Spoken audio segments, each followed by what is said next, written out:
Não tem como punir um advogado por ele ser um péssimo advogado. Olha só, Liana, ontem houve grandes debates sobre essa questão das penas, né? Você já comentou sobre isso, mas eu queria te instigar um pouco mais nesse sentido. Como você mesmo disse, um dos réus é entregador de aplicativo, são pessoas muito simples e que foram mobilizadas não só para o 8 de janeiro, né, mas a evidência para o conjunto, né, da defesa desse governo, do bolsonarismo de uma forma geral, e acabaram envolvidas nesses ataques do 8 de janeiro. Tem gente que diz que estão pesando muito a mão na punição, nas penas dessas pessoas, e que pode haver, isso não pode não ser correspondente com os autores intelectuais, aqueles que realmente são ou poderão ser provados, né? Como os mentores e os organizadores. Como é que você vê isso, esse debate? Com certeza você deve ter acompanhado esse debate no dia de ontem, e esse é um debate que se dá muito forte também dentro do campo da esquerda, porque, obviamente, hoje o governo, amanhã não é, tem manifestação, numa manifestação, obviamente, não tem um ataque como esse, mas quebra um vidro do ministério ou coisas parecidas, então que esse julgamento poderia servir como um precedente para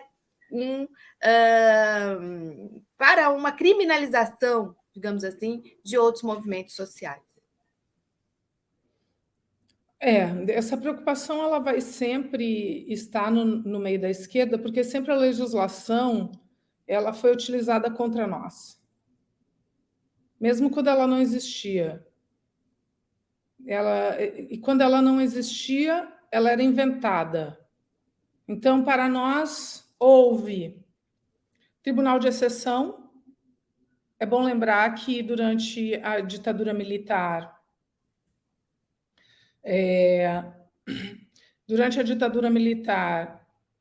os civis eram julgados pela justiça militar por crimes políticos.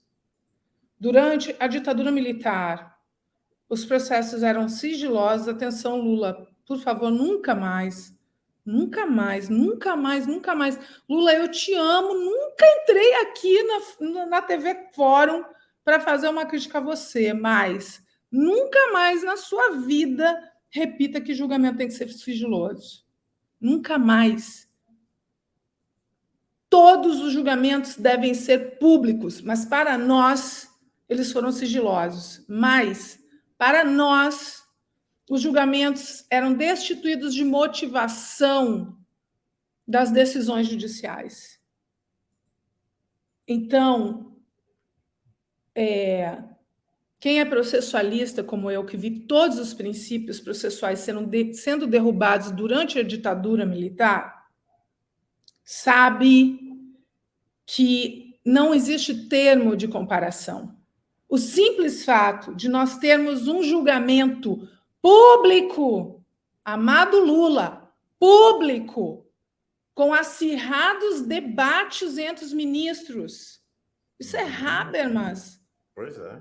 A Habermas diz, como o Poder Judiciário sempre foi o poder mais opaco de todos, opaco no sentido de não ser transparente, a motivação das decisões judiciais sempre foi essencial para garantir. Não existe democracia sem processo democrático, sem debate público e sem motivação das decisões judiciais. Contra nós, não havia motivação das decisões judiciais, não havia justiça competente, porque o princípio do juízo natural era violado e nós éramos julgados por uma justiça militar.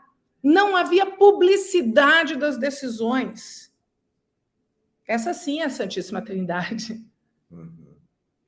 Juiz competente, juízo competente, processos públicos e fundamentação das decisões judiciais. Tá? Eu não vejo, é claro, eu não posso dizer que eu não vejo esse risco. Sempre há o risco de tudo, mas não é. Eu não acho aceitável que a gente se prive de ter legislação em vigor aplicada contra os criminosos da extrema-direita, em razão da possibilidade de nós que não somos criminosos, por legítima manifestação dos nossos direitos e reivindicações, como está, por sinal, escrito na lei antiterror sancionada pela presidenta Dilma, que não configura terrorismo a reivindicação por direitos. Então, é natural que nós tenhamos medo, mas eu acho descabido imaginar que esse seria o motivo pelo qual nós, eventualmente, viríamos a ser condenados. Sabe por que eu digo isso, Ana? Porque, para nos condenar, eles não precisam de lei, eles não precisam de precedentes judiciais. Se for para condenar a esquerda por um tribunal de exceção, eles vão nos condenar por um tribunal de exceção sem lei, sem princípio da anterioridade, sem precedentes judiciais. Então, para mim, é descabido. A lei existe, quem está sendo julgado são criminosos, não foram pessoas que jogaram uma pedra na vidraça do STF, são pessoas que invadiram o STF e conclamaram outras pessoas a invadi-lo.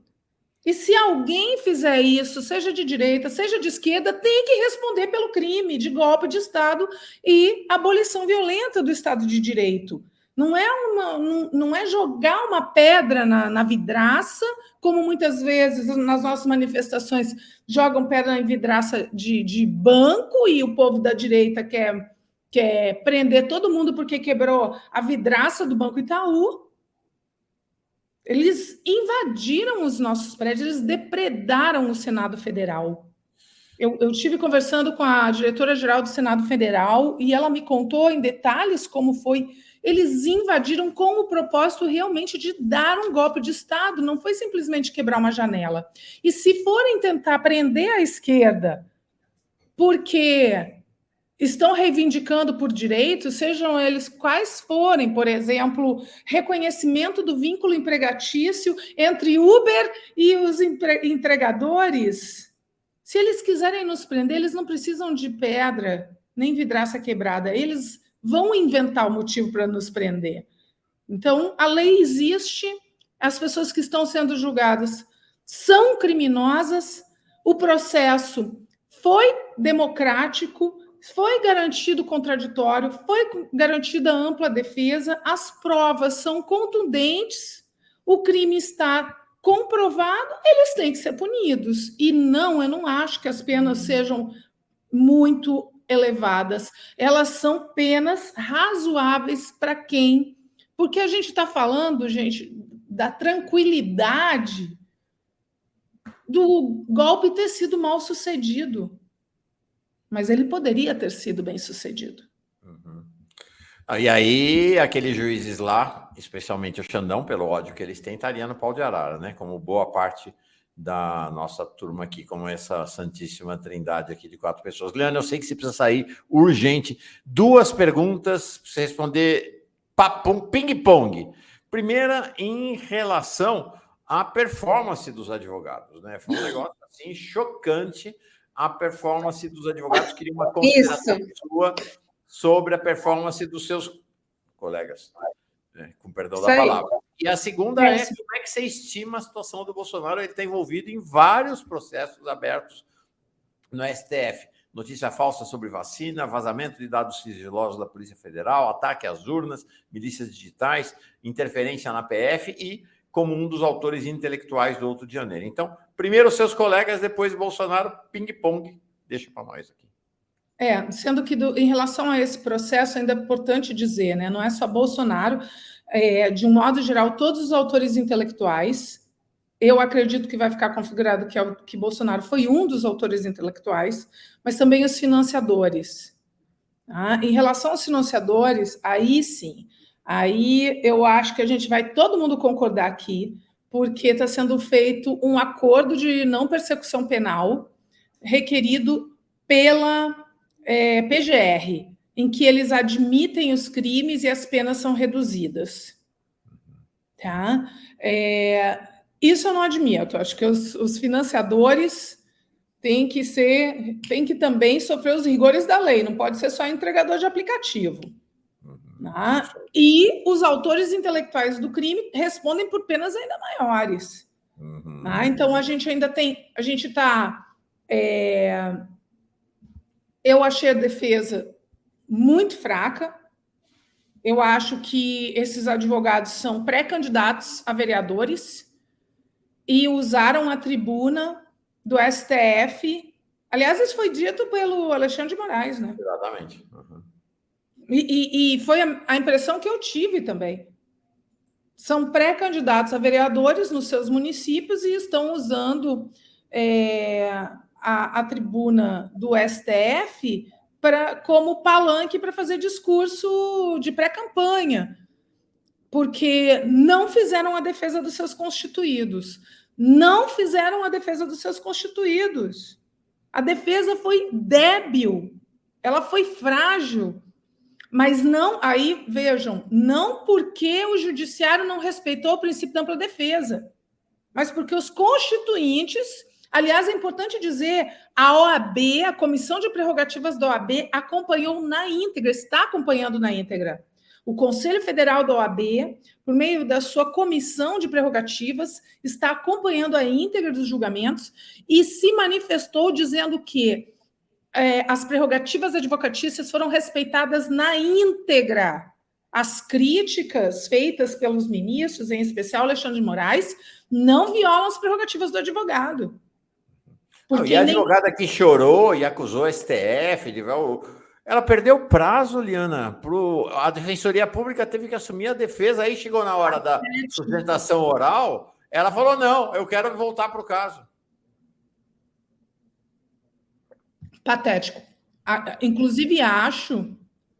A advocacia é muito importante, Mauro. Acho que se eles tivessem tido uma defesa técnica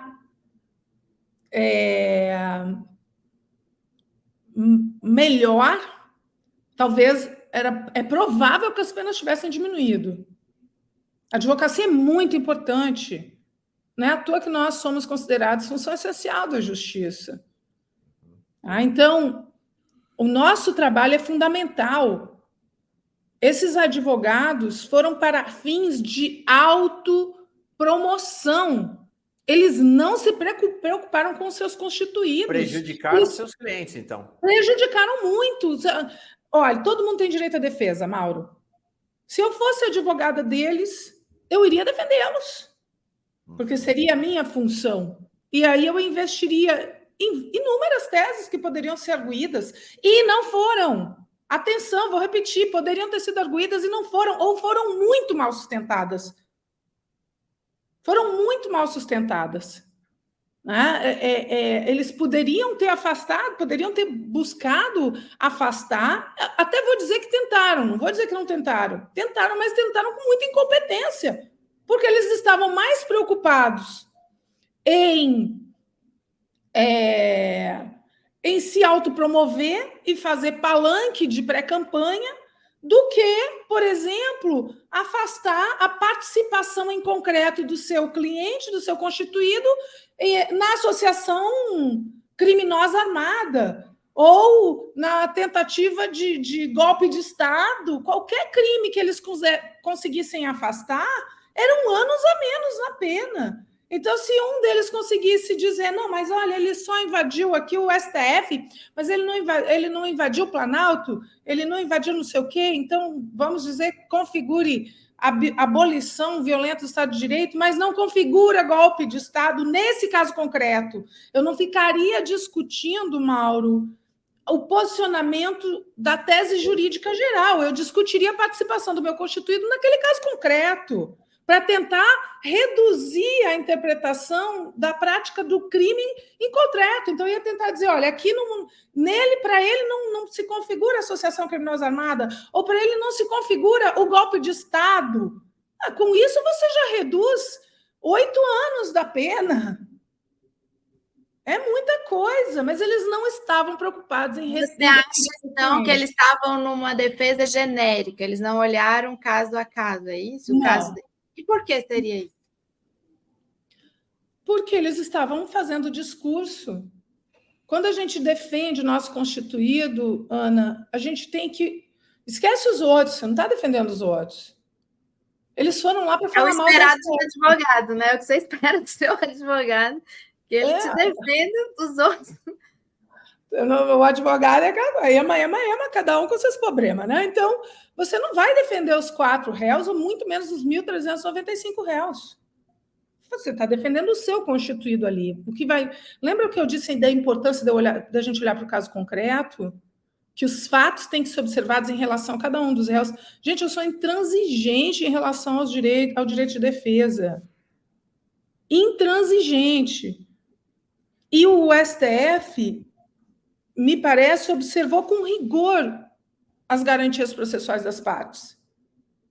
Então, o próprio Alexandre de Moraes, ao criticar o advogado, puxou a orelha para dizer: você não fez a defesa do seu réu. Disse: estudantes de direito que aqui estão. O que vocês tiveram hoje é uma aula de como não defender um cliente. Porque você tem que olhar... Você tem que abarcar o princípio da amplitude da defesa, você tem que abarcar tudo.